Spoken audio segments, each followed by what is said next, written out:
Coming up next on this edition of In the City, the city puts into action a transportation plan through the year 2040 with the approval of the City Council. Plus, a change in the way you vote on Election Day is being implemented starting this year. Also, the city is asking citizens not to obstruct bike lanes or sidewalks. And City Council approved an adaptive signal control technology project along Rutherford and Northfield Boulevard from Southeast Broad Street to Highland Avenue. We'll tell you all about those stories and more coming up right now on this edition of In the City.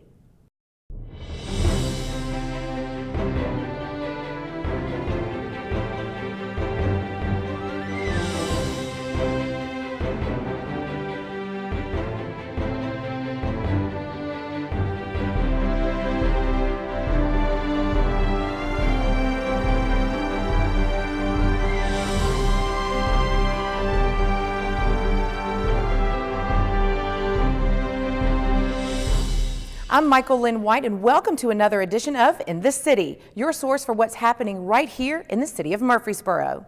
The city of Murfreesboro is working hard to try and stay ahead of the growth explosion in this area. A transportation plan extended out to the year 2040 is being implemented, and that's a spinoff of a previous comprehensive study. In 2014, the city of Murfreesboro started a comprehensive study called the Murfreesboro 2035 Plan, a study to assess what road infrastructure and other resources the city will need to keep up with growth in the year 2035. Chapter 3 out of that plan is about transportation. So the city devised a separate plan to deal with transportation. The plan outline was presented to the City Council. And so we are here tonight to talk about the city's 2040 Major Transportation Plan. You know, all the projects that we look at has an identified need. Each project we do has funding, and then each project we do has a place to build it. And then the fourth reason that this adopting a major transportation plan is important to our community is we make public decisions, locations of schools and fire stations, major projects as we look at land use and zoning. I think we have a very good story to tell here. Since 1997, 21 years, we have constructed 83 projects. That's the average of one every 3 months being bid. That source of funding, city, county, state, federal, and local sources. Those 83 projects have cost $350 million. Only 52% of that has been city funds, and so we've been able to leverage 50 cents on the dollar for roadway improvements in the city of Murfreesboro to benefit our citizens. We still have projects we're working on. 30 of those projects are in the queue, and those projects again include funding from all of those sources, projected cost of $316 million. The city expenditure is estimated at $150 million. So where are we going? Well, it's time for a new transportation plan. The current major thoroughfare plan we're working on was adopted in 2003. We have amended that a couple times, but we're quickly approaching the end of the horizon, the planning horizon, really the last third of that planning horizon. The 2040 plan gives us a plan for the next 25 years. And so our study area included, of course, the city limits shown in white, and then the gray area around the city limits, our planning boundary called the urban growth boundary. Project summarized, or the plan summarized by 30 carryover projects and then 46 new projects gives us a total of 76 projects for the next 25 years. Obviously, we're not going to build those 76 projects all at the beginning, and so we've prioritized those short-term, mid-term, and long-term. Is there any plan in place to involve us in this process? We certainly appreciate any insight or input that Mayor and Council would have in helping shaping that vision for us. There are no dollars attached to this. Those funding decisions for individual road projects will be made by the Council through the CIP process, through initial resolutions, through bond issues. So you'll have multiple opportunities to look at the funding and make decisions at that point in time. The Rutherford County Election Commission is putting into place new Election Day voting rules to help increase voter turnout and make it easier for registered voters to exercise one of our most important rights. Rutherford County is such a fast-growing area. Residents commute all over Middle Tennessee for work. The Election Commission tries to help make the voting process as convenient as possible. A big change will take place the next time you vote. to help make the process of voting a little easier. As administrative elections, our job is to administer all the state, national, and local elections here in Rutherford County. We have 162,000 registered voters in Rutherford County, and what's really frustrating for me is, we'll have 65% voter turnout for our presidential election. Not saying the president's not important, but we'll have 20% turnout for a municipal election or a county election. And really the government that's closest to us has a quicker impact to us. Most people don't participate. So we're always looking for ways to increase voter participation. But one of the new things that we're come up with now is, and we're the only county in the state of Tennessee that is doing this. We've got a law passed with Senator Ketron and Representative Terry to allow Rutherford County to be the pilot county for convenient vote center format. And what that allows is that it allows you to vote anywhere you choose on election day. That allows people that can, stop in Smyrna, Laverne, they can vote there. And so I think that will help increase voter participation. On Election Day in Rutherford County, there used to be 49 voting locations. Some of those sites would have as little as 8 people that would vote on Election Day. Now there will be 28 locations, and you will be able to vote at any of the sites. Poll workers and voting machines from the closed locations will be moved to one of these 28 sites. We can better utilize our equipment, which saves us from having to buy additional equipment as we continue to grow. So what that does is it allows us to be able to better utilize and save tax dollars. Farley talks about how popular early voting is. The new change will use the same technology guidelines as early voting. We've been voting, now this will be our 24th year in 2018 that we've been voting early. There's a generation of people that may have never voted on Election Day. We will actually be able to go anywhere, and then it will record that person, just like with early voting, that person has voted. And so that way it locks them out.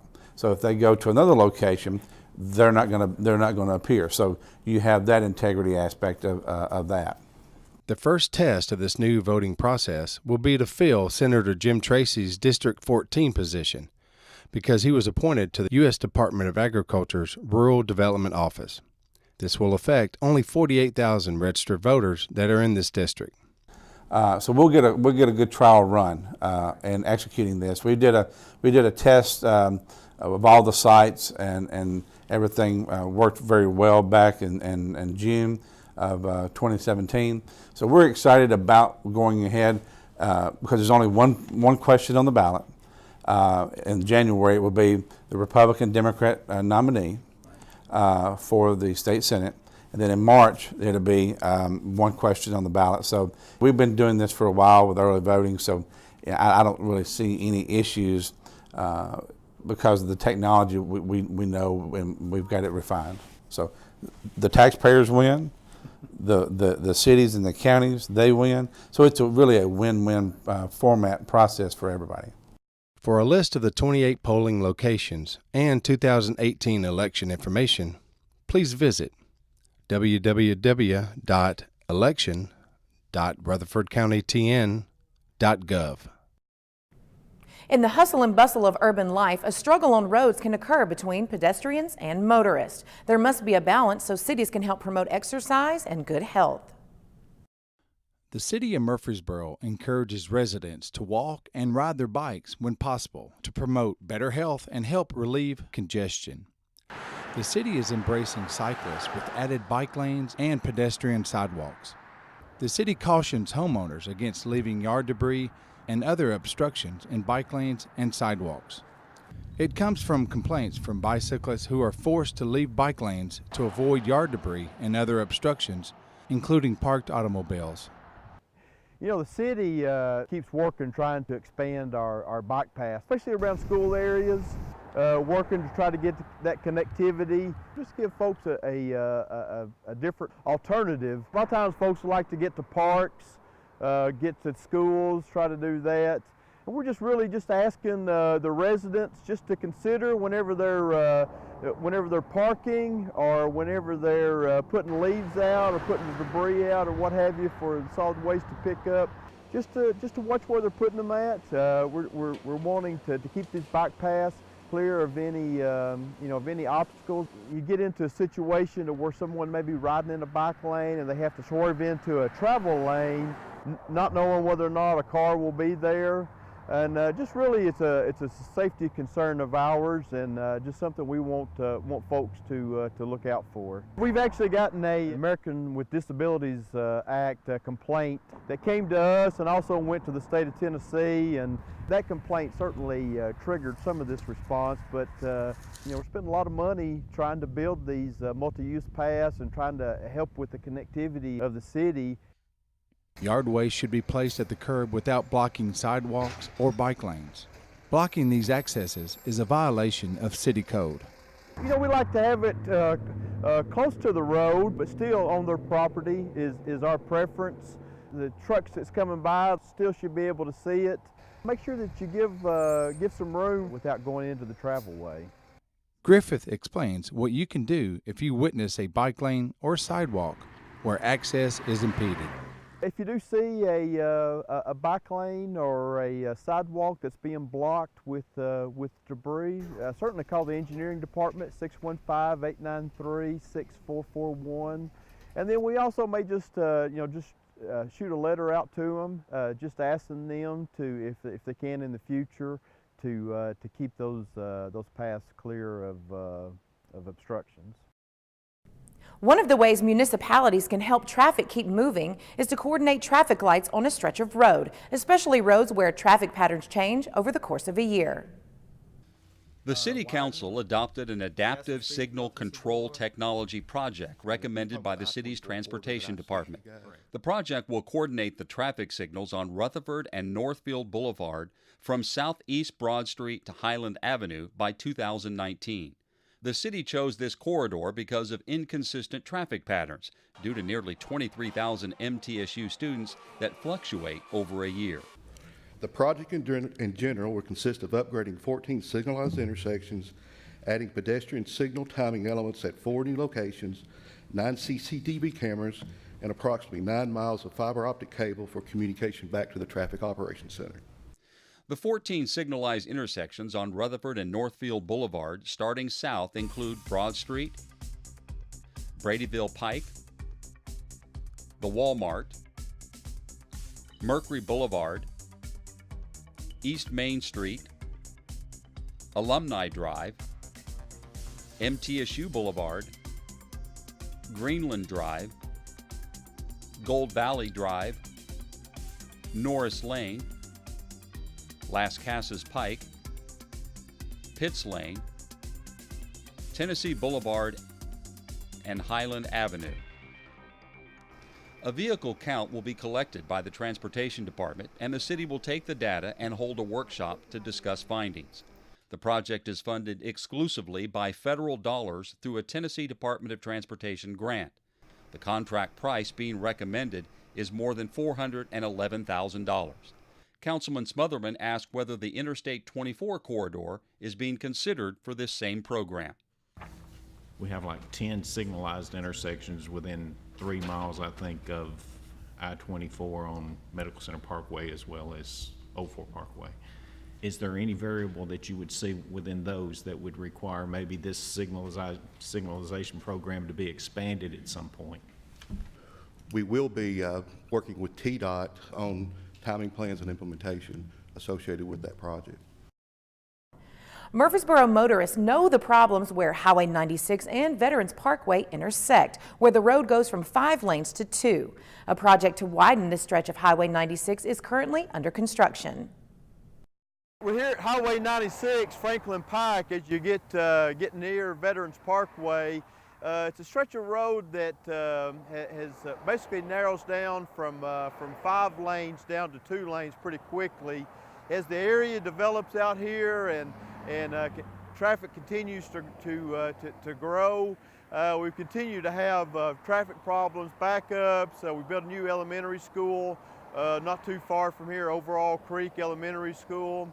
and continue to have traffic problems in this area. So we approached TDOT a couple of years ago. It's a state route, and asked them to extend the 5-lane section of the project all the way through to Veterans Parkway. Of course, Veterans Parkway is a 5-lane roadway, so we wanted to have 2 5-lane roads there intersecting at a signalized intersection. It's also a popular route. Folks like to get on here in order to jump on to 840. So like I said, the traffic just continues to grow. 10 to 15 years ago, when the Tennessee Department of Transportation widened Highway 96 to 5 lanes, Veterans Parkway, Overall Creek Elementary, and the 840 interchange all were not built yet. They decided to stop the widening process at the bridge because of the cost. Now, the bottleneck of the highway going from 5 lanes to 2 lanes creates backup. But a lot of things have changed over the last 10 or 15 years, and as you can see, traffic has increased quite a bit. So they actually have to rebuild this bridge, and actually have to raise it also to help kind of with the flood control as well. And this will be widened out all the way to 5 lanes, all the way through Veterans Parkway. So there'll be a new intersection there at Veterans Parkway. There'll be some additional laneage in as well. And then it'll serve, not only the residents out here, but also we have commuters that's wanting to get on to 840, as I mentioned, and also commuters that go all the way to Franklin every morning and afternoon. So we think it'll be a really exciting project for the city, and one that we appreciate TDOT undertaking very much. Griffith explains the next much-needed project that TDOT will be undertaking here in Murfreesboro. The next project the folks will see after this one will be the Highway 99 widening, or New Salem Highway, and that's a direct result of the gas tax. That was one of the projects whenever they were trying to get the new gas tax in place. That was one of the projects that they were looking to be able to start that, and a lot of the funding comes from the new gas tax for it. The section that they'll widen first will actually be from Cason Lane back towards the interstate. That project will come first, and then the next project, it'll come sometime hopefully in the near future, will be the interstate back to Old Fort Parkway. Middle Tennessee Electric and Consolidated Utility, CUD, and all that's there. That section will be widened at a later date. The New Salem project is currently scheduled to be bid in February or March of 2018, and then it will probably go to construction probably late spring, early summer of next year. In other news, Pam Russell has been named the director of the City of Murfreesboro Human Resources Department. Russell has served as the Assistant Human Resources Director since June of 2010. The HR department is responsible for all human resources for the city. This includes all employment applications, payroll, retirement and insurance benefits, and the city's flexible benefits. The long-awaited bridge over Broad is now open. The bridge allows traffic flow on Old Fort Parkway and Memorial Boulevard to travel over Broad Street without being stopped by a traffic light. This is a Tennessee Department of Transportation project, and the intersection is one of the busiest in the state, and it will help with the traffic congestion in that area. TDOT warns that the project is still not completely finished. There's still signal and paving work and some cosmetic landscape work. Construction workers are still present, so motorists need to be aware of that. The city is still in the process of taking suggestions for the naming of the bridge to provide to the state to consider. If you would like to add your suggestion, go to www.cognitoforms.com/City of Murfreesboro 1/Bridge over Broad name suggestions. The Linebaugh Library is hosting an introduction to film noir sessions the first Thursday of the month through April, led by Professor of English at MTSU, Dr. Elise Ray Helford. Each session will address a central element of this dominant American film style of the 1940s and 50s. The monthly sessions will include a brief talk followed by a screening of a classic noir film. Here's a schedule list with the proposed topics. February 1st, the topic is the noir look. The screening is 1955's The Big Combo. March 1st, the topic is the femme fatale. The screening is 1944's Double Indemnity. April 5th, the topic is The End of an Era. The screening is 1958's Touch of Evil. The sessions are free and open to the public at Linebaugh Public Library from 6 p.m. to 8:30 p.m. on the second floor. The City of Murfreesboro is moving into the next phase of the census. Murfreesboro firefighters will be going door to door to households that haven't turned in their census form or completed the online form. Please go to murfreesborocensus.com/info to find out more about the census. Please do your part and participate in this special census to make sure your tax dollars stay in Rutherford County. The City of Murfreesboro City Hall will be closed in observance of Martin Luther King Jr. Day on Monday, January 15, 2018. To find out if a Murfreesboro recreation facility is open, call for operating hours. Through January 16, 2018, the city will be taking live Christmas trees for recycling at Cannonsburg Village. You can drop them off at any time.